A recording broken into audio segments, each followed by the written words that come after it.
What's going on, everybody? It's your boy Spencer. Taking a look at Harpie Ladies. The archetype is like fairly close to being there. It's just a little bit off, but it is very interesting. You can do some really cool things, and there's a lot of very niche interactions. This is actually like, you really get rewarded the more you play this deck. There's like a lot of like interesting little interactions you can do. I'll try to like tell you guys about them as they come along, but let's go ahead and let's get into it. Fortunately, like for consistency purposes, you need to run like the least. You can't run like 10 hand traps, right? I have, I think, 7, which is just okay. You want to be closer to 10 or 9, but I've tested this long enough, and there's nothing more important than Yu-Gi-Oh than being able to play. And like, you need to do this in order to play, basically. Like, you can only run this many without the consistency just kind of like going out of the window. So it is what it is. 3 copies of Imperm. I love Imperm the most of all the hand traps because it interacts really, really well with Cyber/Harpie Lady because it triggers when a spell and trap is activated. Luckily, it doesn't have to be your opponent's. This is really like a pretty iffy card. It's like not really that good, but this is the best hand trap that goes with it. And Imperm's obviously just like generally a pretty good card. And this is the card that you like basically use with Harpie's Featherstorm. But yeah, being able to bounce a card to your opponent's hand or a monster specifically, it's good here. A couple of Dark Ruler. You just want to run like super high impact ones, Called by the Grave, because you have to. This is just a combo deck. Sometimes every once in a while your opponent will use the hand trap at the wrong time, and that's good. But I want to play Cross Out Designator, but it's just not really possible. 2 copies of Lightning Storm. Again, just the idea is that the low impact hand traps aren't going to help you too much. You can go 2 or 3 Harpie Lady. I've thought about going to 2. You can drop one and put in a Boots, but I've like experimented putting Phantom Knight's Boots in a lot. I've experimented with 2 to 3 Harpie Lady. There's really no right answer, and it's because this is a normal monster.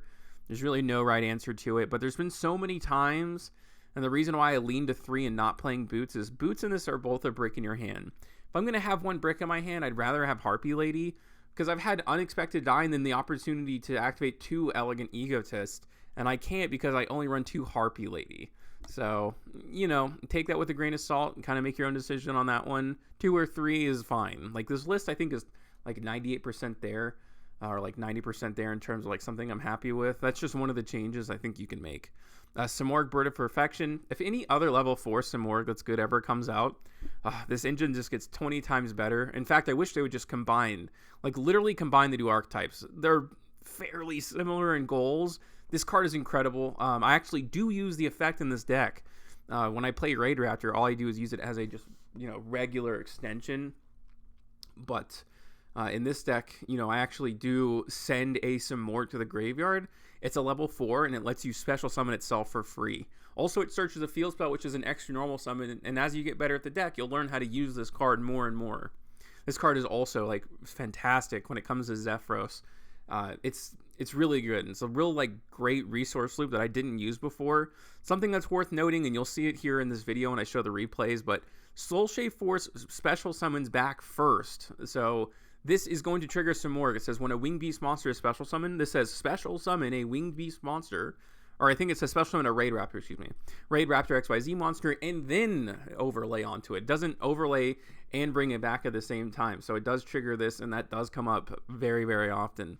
Zephyros is just a great combo piece in this deck. Again, it works really well with the field spell, so you always get 2 special summons off of 1. It's special summonable from the deck. It's searchable from the deck, and which is great because, again, it works with this. 3 copies of Channeler. This is not a card I used before, but it is now. You get to discard a Harpie card in your hand, and then you get to special summon a Harpie monster from your deck, which works amazing with Perfumer. Even discarding Perfumer is fine off of Harpie Channeler, because it special summons Harpie Perfumer, and Perfumer can search Elegant Egotist, which is, as you might imagine, absolutely fantastic and very, very good. This card is a 1 card to level 4s, which is so important when it comes to the level 4 pool, obviously. Not just being an extender, but bringing a buddy with you is like always the difference between a good and a great combo. This is the one of Simorgh, so I guess I really should have put it up here, but this card gets sent to the graveyard, and then it brings itself back. See it in your hand, it's kind of unfortunate, but it is what it is. Again, you get the extra normal summon maybe. which is great. It's just unfortunate that you have to have both almost. So it's like, you know, this is always going to be a free special summon. You just hope you get a little bit more out of it. And that has come up a few times. Seeing Lanius is the one of Searcher. 2 copies of Raider's Wing. It's something that you can bring out with the Y-Strix, and also something that you can send off of Rusty. So, you know, you could, again, run Boots and send it off of, but almost always for Phantom Knights, I'll send Raider's Wing because it is an extender technically. So that's something that you can do. 3 copies of Elegant Egotist. It special items from hand or deck, which is extremely important.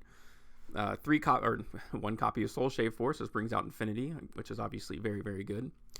3 copies of Unexpected Die. This is the way to get your play started. You know, it gives you access to pretty much anything, which is awesome. 1 copy of the Rank Up Magic Force. This helps you go into Requiem. Or if you go through the right channels, you can also go into Satellite Falcon Cannon, which is unrespondable Harpie Feather Duster during your opponent's turn. 3 copies of Hysteric Sign. This card's amazing. It's either used as your combo piece to search out your Harpie's Featherstorm, and you know, you can also just actually search Elegant Egotist, which is great. This is a very versatile card. It's one of the best cards in the deck, obviously, and it's fantastic. 2 copies of Pot of Prosperity. 3 was like too much, which sounds weird, and maybe I'm wrong. And you can maybe drop a copy of Harpie Lady or something like that, but yeah, Pot of Prosperity is absolutely needed in this deck for consistency purposes. The extra deck space is not tight at all in the slightest, which is good. And then this is the field spell, Elbor's the Sacred Lands of Samorg. What a name. It's an extra normal summon, and it's just something that's searchable, and it's something that's great to bounce off of Zephyros. The 2 interact very well with each other. Harpie Featherstorm is like basically stop your opponent from playing the game. It's an auto win, so if you can pop this card off of your own Rusty, you get to search this. And then 1 copy of Shade Brigade. If you do end up opening Magic Force, you can then set this. So I think that's kind of cool with Rusty. Again, if you're playing Boots, you can do both sometimes.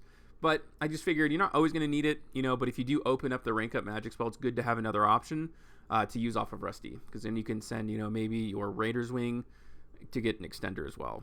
Because if you don't have any options, you can't send anything, obviously.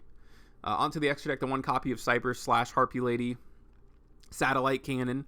It is, you know, under the right circumstances, can be used with 4 Strix, especially if you know your opponent's playing like Lab or something. This is Cyber Dragon Infinity. This is Arc Rebellion. Dark Requiem XYZ, one of my favorite monsters in the game. And again, another one of my favorites, Dark Rebellion XYZ, probably not surprising. 1 copy of Raider's Knight, 2 copies of 4 Strix. Pretty standard. This is something you can cut, and I'd honestly just probably play Zeus here. You know, you just, with Harpie's Featherstorm, you need a winged beast monster. This is one of them. If this was a Link 2, this would be so much better. It would be so good, but it's not. So really, I'd probably just like literally play Zeus here and just go from there. And then you can play like whatever package you want. But, you know, Y-Strix, Lightning Chidori, Ice Beast, these are like very special techs that like can't be used in other decks, but they can be used here. Or you know what, you could really just play like some other cards, like Abyss Dweller and Tornado Dragon. Because if you do get access to Harpie's Featherstorm, Requiem is not doing anything for you, because you can, like, you know, you can literally destroy, or I mean, your opponent literally can't activate monster effects, obviously. And you're doing it during the draw phase. Your opponent can't respond to it. It's a trap card. Red Reboot doesn't even exist. So yeah, these are just 2 options I think are at least worth noting. You can change them out for whatever, you know, tech choices you feel are necessary. Let's go ahead. I'll show you guys some replays. I don't think I get to do the, you know, the really cool combos that where you pop the Hysteria sign. Like here, I'm pretty sure like I need it. And look, what a weird hand, right? Both of these are just like stuck there. But again, that's where this comes in. That's where, you know, the Hysteria sign really helps. So even though it was like one of the weirdest looking hands, it did actually end up working out. This is full combo. You know, I can go into the Y-Strix, search the Zephyros, which is just, this is such a good interaction. You know, I can, you know, set the Soul Shave, which is going to give me Infinity, so a little bit of, you know, an Omni Negate against like Evenly Matched and all those kinds of cards. And I can search the field spell there, which is fantastic. And then I can bounce, or I get the extra normal summon. Again, you got to learn to use that, you know, really, really well. And then here we go. I guess I do, in this case, use the Boots too. It's up to your discretion. You know, the Samorg is free to come back, and then I can go into the / Harpie Lady. So I do have multiple interruptions here. This is a pop, which turns into 3 monster negates. This is an Omni Negate, and this is a bounce. So again, it's kind of cool. These 2 cards do interact pretty uniquely together. And yeah, Trap Chicks can't really do anything. I destroyed the field spell, got rid of his normal summon, and all of the traps are like, reactive. So all I have to do is just, attack for game, which is great. And so that was the first replay. This is against, I think, Cyber Dragons. I think he does have 1 negate, but it's not really nearly enough. Unexpected die. Another reason you probably want to play 3 is because this does have to discard a Harpie card, but Elegant Egotist is not a Harpie card, and neither Hysteria is signed, so it's kind of rough, but this is looking pretty good. I do have one of my extenders that I normally search out here, and you can play some of the other ones, the one-ofs, but it's okay. I've never really needed them too badly. I can go into Force Strix, search out Raider's Wing. I might as well use it, right? Again, I wasn't doing this before. I wasn't getting full use of the field spell, but now I think I will, because I do have a, Wind Wing Beast. Again, Simorgan Harpies should just combine into one archetype, 100%. But Zephyros can come back, and then there we go. Same end board. It's fairly consistent, kind of, like to a certain degree, like more than you might think. He does go for Harpie's Featherstorm, double book. Not nearly going to be enough, right? This is just multiple Psyframe Gear Gammas on a 3K body. So double book of Moon was not enough to beat me, like, at all. What else do we have here? This is against Monodium, and this is actually pretty interesting. I do go second. I have, Dark Ruler, which is great, but I think it's going to eat his counter trap. I know this is not the full end board, because I'm pretty sure the end board for Monodium, when you see a hand like this, also includes the True King of All Calamities. I hate that stupid Synchro card. I can't wait for it to be banned. I hate how Konami waits every format for some unknown reason to start banning all these cards like VFD. There's one every format that just like pops up out of nowhere that no one knew existed. But okay, he's going to have to use the counter trap there. Now he only has his Baron, so as long as I can like get rid of that, and he just falls immediately for the bait, which is extremely good for me. In fact, now I'm like looking at this open board and I'm like, okay, I think I can actually just go through this. I was playing this card for a little bit, this Garuda, because it's a free special summon, but a conditional special summon where you have to banish with a specific attribute, it's just not cutting it. You need to be at least be able to normal summon it like on top of its special summon effect, to be honest with you. So I'm going to be able to use it here, which is fine. And it is fine. It's not the worst thing in the world. It does help because of the Harpie stuff, especially the Link monster. But it's okay. I mean, it would have been just one other extender that I would have normally had anyways. Alright, and then I can go into Arc Rebellion. I can pop a card. Infinity is incredible. I'm going to go ahead and attack over this. I think he gets 1 protection. No big deal. And I can go ahead and attack again and attack directly. I still have Cyber Dragon Infinity. I still have a pop, and I still have 3 monster negates. So I'm going to go ahead and pop that card, or pop the field spell, and he's going to try to use, Visa Starfrost. So I'll just negate it because the level 2 on board obviously isn't doing anything at all. And let's go ahead and jump over into 2 more duels. This is against Mutant. He actually kind of 5-heads it, to be honest with you. Like, he really kind of he doesn't outsmart me, but he makes a pretty bold move. You'll see when he's going second. You get to use that extra normal summon, so that comes in handy. You do have the Imperm, but that's not enough. I mean, if I can, yeah, it's over. If your opponent uses Imperm on you at the wrong time and they're starting with 5 cards, you're just going to have so many interruptions that your opponent, like, literally just... You're going to have, like, more interruptions than your opponent has cards in their hand. Even though I don't get to do the Harpie stuff, this end board is just still so good. And again, this is where Boots does nothing, and that's why I'm pretty sure I'm just cutting it. Didn't need it, and rarely do I need it. Shade Brigade I do think is worth playing, though, for sure. Alright, there goes Rekka. I'm just going to go ahead and pop a card. That way, he's going to have to use one of the resources to banish a card out of his hand. And then he's got 4. And look at that. He had Evenly. You'd think he would start there, but he doesn't. Wow, he committed 2 bodies to the board with Evenly in hand. I guess he was holding on to it for me to do that, but that's an interesting strategy. Like, I have to give it to the guy, And this is obviously an incredible hand. My opponent's not going to be... I think I mess up, and I think there's something that I wanted to showcase here.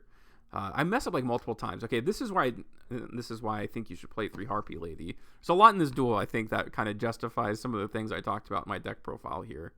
Like, if I had used the extra Elegant Egotist, that would have been really good, because I don't think I end on the Storm, but maybe I do. We'll see. That's going to trigger the Simorg, so I can go ahead and send that to the graveyard, add the field spell, activate the field spell here. Probably should have activated Pot of Prosperity right here. Or maybe at least after Rusty Bardiche. Oh, I do. Okay.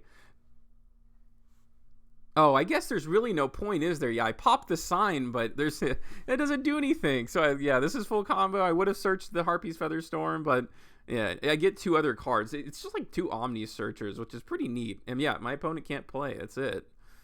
You know, all you have to do to activate is control a Wind-Winged Beast, and I was able to do that. If you're and now your opponent's gonna quit. You have an Omni Negate and a pop. You know what are they supposed to do, right? But yeah, that is Harpie Lady. Let me know what you guys think about this in the comment section down below. Other than that, that's going to do it for today's video, and I will see you guys next time.